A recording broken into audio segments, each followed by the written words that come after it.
All right, most people think supplements are impossible to rank and too competitive, too saturated. The truth is, most sellers just don't understand where the sales are actually coming from. I'm gonna show you a real account that we're actively ranking. Right this minute, we're working on ranking it in a very competitive supplement niche and exactly how we broke it down. Okay, so keep in mind, this is a brand new launch. It's less than 3 weeks old. We just started the PPC. We wanted to first enroll it in Vine, get a couple reviews to start. Now that we have those reviews, we started pushing it with ads. Because if you don't have the reviews in the beginning, your conversion rate is probably gonna be horrible and it's not gonna send the right signals to Amazon. So I just wanna show you over here. The first thing everybody probably wants to see is what was I talking about with organic rank, improving. So you'll see over here, here are different keywords. Here's the search volume. Not so strong search volume, you know, some things are 1,000, some things go up to 5,000 or 7,000. And this is all part of the strategy because you want to go after the long tail, more relevant keywords in the beginning, and that'll make the very competitive keywords a lot easier to get in a few weeks from now. So just to show you what's going on, like I said, we started March 10th pushing. So you can see before March 10th, there was nothing actually. We were not ranked at all. March 11th, we hit the 14th spot organically for this main keyword. And you can see it's fluctuating every day. March 15th, we hit the 5th spot, 4th spot, 4th spot. Now we're consistently in the 4th spot for this keyword.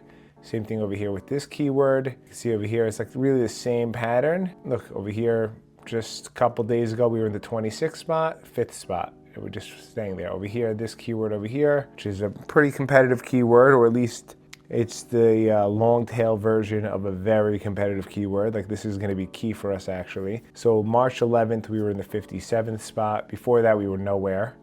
March 11th, 57th, the next day 38th, next day 23rd, 13th, 11th, 7th. So you can see over here, we're in the 7th spot now organically for this keyword. And the cost per click here is, it's saying 2.61, you know, to be on like the top of search. I don't even think that's accurate. I think it's even higher than what they're saying, and it's not sustainable in supplements to be paying $3 a click, and from what I see a lot of times goes up to $4 or $5 a click for the main keywords.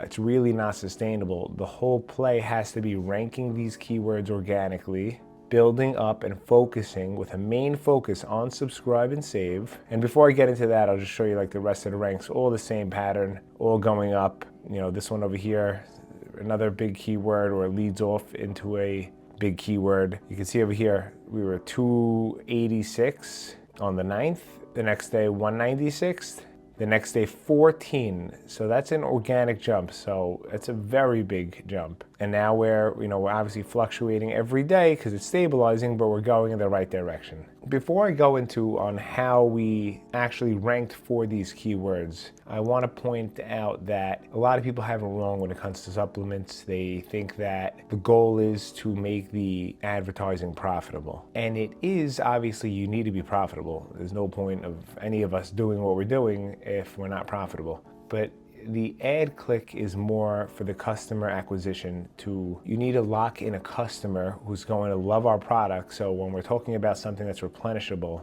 any type of product, doesn't have to be like supplements, but something that people continuously reorder, you do not want to try to make money on the first order. You want to try to get them to be a subscriber from the beginning, because if any of you are like me, I subscribe to a lot of things on Amazon, a lot of supplements, whatever I like to take. If it tastes good or I feel like it's a good quality, I'm not shopping around. I don't have time to just, let me try this brand this month, now next let me try this one. If I see something that I like, it's in my budget, I like how it tastes or I like how it makes me feel, I'll stick with it. The same thing is true with most customers on Amazon. When they try your supplement or your whatever replenishable, reorderable product that you're selling, when they try that, if they like it, they're a customer. They're sticking around. They're not looking to just, let me try another one next month, unless there's something wrong with it. And I can get into it a little bit further. There's other reasons why they would drop off. One of the biggest is when you're out of stock. Just a little side note, when you're out of stock on something that people are subscribed to, that forces them to look for an alternative.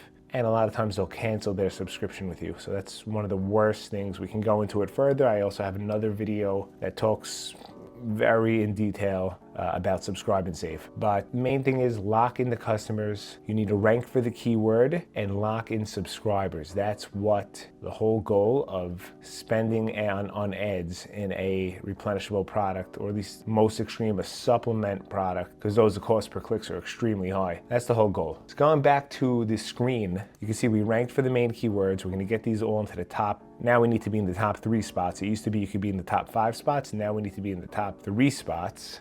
Because that's where majority of the sales are coming from. And you can see I'm doing it for a lot of different keywords, like just everything.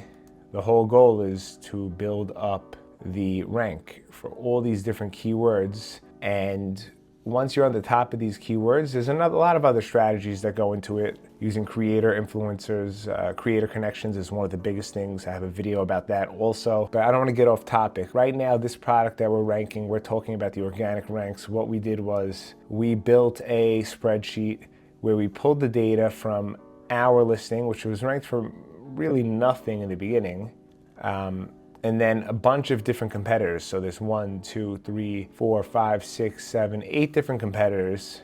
And then we pulled all the search terms that they're ranked for. It has the monthly search volume, it has the weekly keyword sales, it has the CPR. So if you don't know what CPR is, that's one of the biggest things just to point out. CPR is the estimated number of units that needs to be sold over 8 days, resulting from a search for this keyword in order for the product to rank. And when they say rank, they mean organically on the top half of page 1 for this keyword. So to break it down in a much easier way to understand, over here the CPR is 21.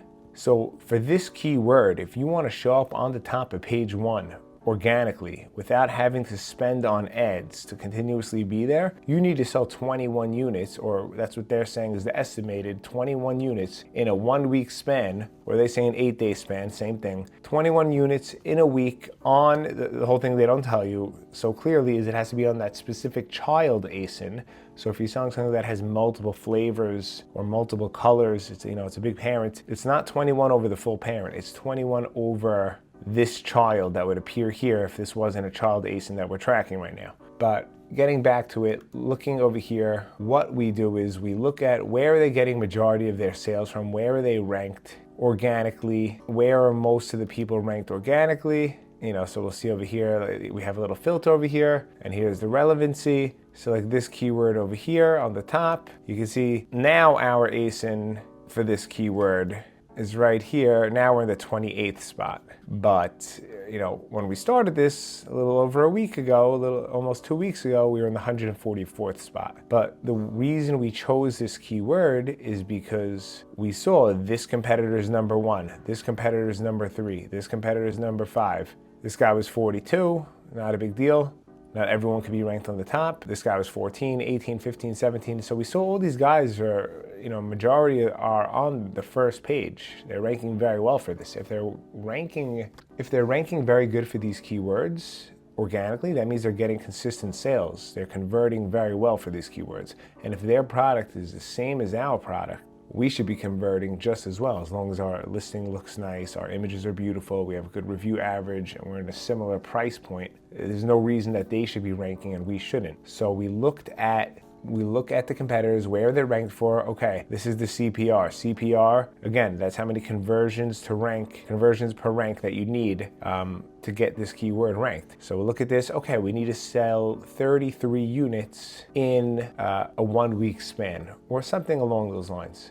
And then just to go a little bit deeper, we also first, before we go very aggressive with the pay-per-click, we want to look at our conversion rate. We want to look at our conversion rate on our ASIN for the PPC. Before we start spending very aggressively, how are we doing when we spend on this keyword? Are we ready to really 2, 3, 4x the spend on this specific keyword in order to rank it? Because if we're just going to spend on it and not get sales, that's going to send the wrong signals to Amazon. So as you see, all these keywords all going up in the same direction. This is not random. They're all moving in one direction, up. So this is controlled. This is all planned out. And again, on this sheet over here, these keywords, we didn't just guess these keywords and assume this is what we want to rank for. We pulled the competitor data. We built a sheet that breaks it down. Who the competitors are, what keywords they're ranking for, and most importantly, how relevant those keywords really are. Filter over here, relevancy filter, you need to know because maybe this one guy over here,